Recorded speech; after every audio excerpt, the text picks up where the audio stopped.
अस्सलामुअलैकुम बिस्मिल्लाहिर्रहमानिर्रहीम। अब हमने एग्जाम्पल नंबर 4 करनी है, पेज 270 पे है।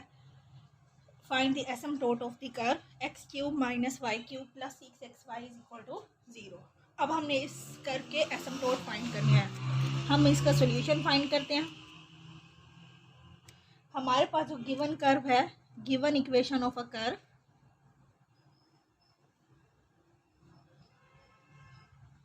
X cube minus y cube plus 6xy is equal to 0। ये हमारे पास इक्वेशन 1 हो गई और ये इक्वेशन ऑफ कर्व है हमारे पास। अब यहाँ पे हम पहले फाइंड करते हैं asymptote parallel to x axis.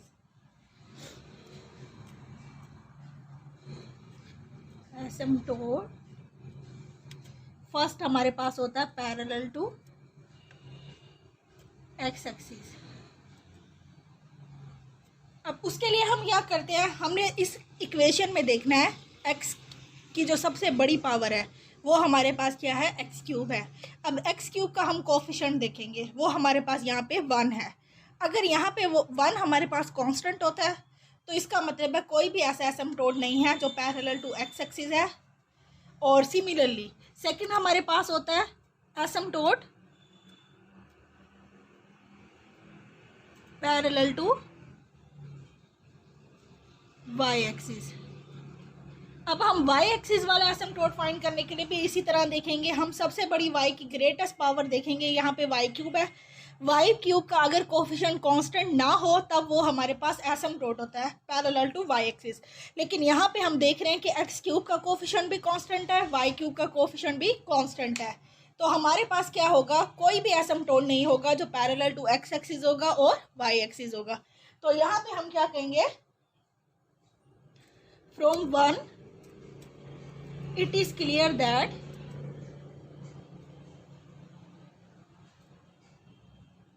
there is no asymptote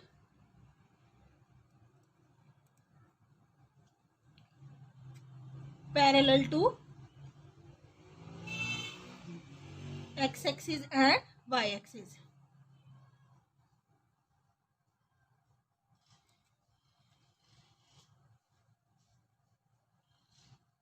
अब हम थर्ड वाली कंडीशन फाइंड करेंगे, वो हमारे पास होता है third inclined asymptote.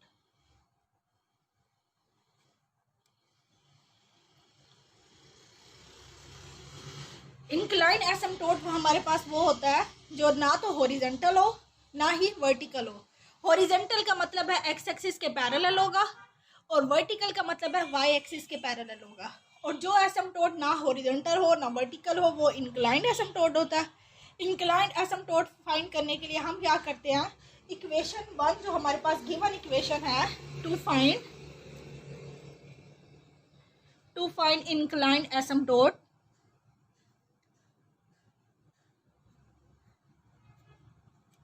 Put y is equal to mx plus c in equation 1।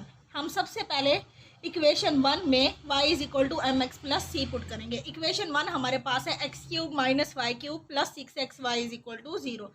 तो एक्स क्यूब वैसे रह जाएगा, 6 माइनस mx प्लस सी का क्यूब हो जाएगा प्लस 6x भी वैसे रह जाएगा और y की वैल्यू हमारे पास आ जाएगी mx plus c is equal to 0। तो ये आ जाएगा x cube minus m cube x cube plus c cube plus 3m square x square c plus 3mx into c square. और ये हमारे पास आ रहा है 6mx का स्क्वायर और सेकेंड आ रहा है 6cx इज इक्वल टू 0। ये हमारे पास इक्वेशन बन गई है इन x में। अब हम इसको सिंप्लीफाई करते हैं। हमारे पास एक्स क्यूब के कोफिशिएंट आ रहे हैं, यहाँ से 1 आ रहा है और यहाँ से minus m cube, 1 minus m cube into x cube. अब हम एक्स स्क्वायर वाले ऐड करते हैं तो एक्स स्क्वायर वाले यहाँ से हमारे पास आ रहा है 6m माइनस और यहाँ से हमारे पास एक्स स्क्वायर वाला आ रहा है माइनस 3m स्क्वायर सी। ये एक्स स्क्वायर का कोफिशिएंट आ गया। अब हम सेकंड देखेंगे, एक्स वाली टर्म हमारे पास कौन कौन सी है, यहाँ से 6 ही आ रहा है और यहाँ से हमारे पास एक्स वाली जो टर्म आ रही है minus 3m c square into x. और जो कांस्टेंट टर्म है वो हमारे पास सिर्फ minus c cube is equal to 0। अब हम क्या करेंगे, कंपेयर करेंगे कोफिशिएंट ऑफ एक्स क्यूब और एक्स स्क्वायर। कंपेयर क्यों करेंगे, क्योंकि हमें एक तो m की वैल्यू चाहिए और एक c की वैल्यू चाहिए, वो हमने पुट किस में करनी है, y is equal to m x plus c में। क्योंकि हमारे पास इंक्लाइन एसिम्प्टोट की इक्वेशन होती है y is equal to m x plus c, इसमें m और c अननोन होते हैं। तो वो हम कैसे फाइंड करेंगे, कंपेयर करेंगे कोफिशिएंट ऑफ एक्स क्यूब और एक्स स्क्वायर के। कंपेयरिंग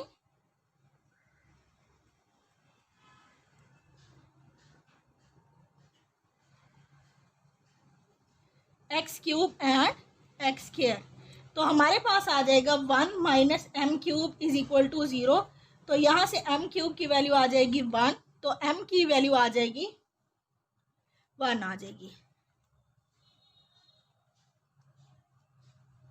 अब हम यही वैल्यू अब हम कंपेयर करेंगे, ये हमने एक्स क्यूब का कोफिशिएंट कंपेयर किया है, अब हम एक्स स्क्वायर का कोफिशिएंट कंपेयर करेंगे। 6m minus 3m square c is equal to 0। m की वैल्यू 1 है तो ये हो जाएगा 6 minus 3c is equal to 0। तो यहाँ से c की वैल्यू हमारे पास आ जाएगी 2। अब हम यही वैल्यू पुट कर देंगे, put m is equal to 1, c is equal to 2 in y is equal to m x plus c. तो y हमारे पास आ जाएगा m1 है और c की वैल्यू 2 है। तो ये हमारे पास जो एसिम्प्टोट आया है वो इंक्लाइंड एसिम्प्टोट होगा, इज द इंक्लाइंड एसिम्प्टोट।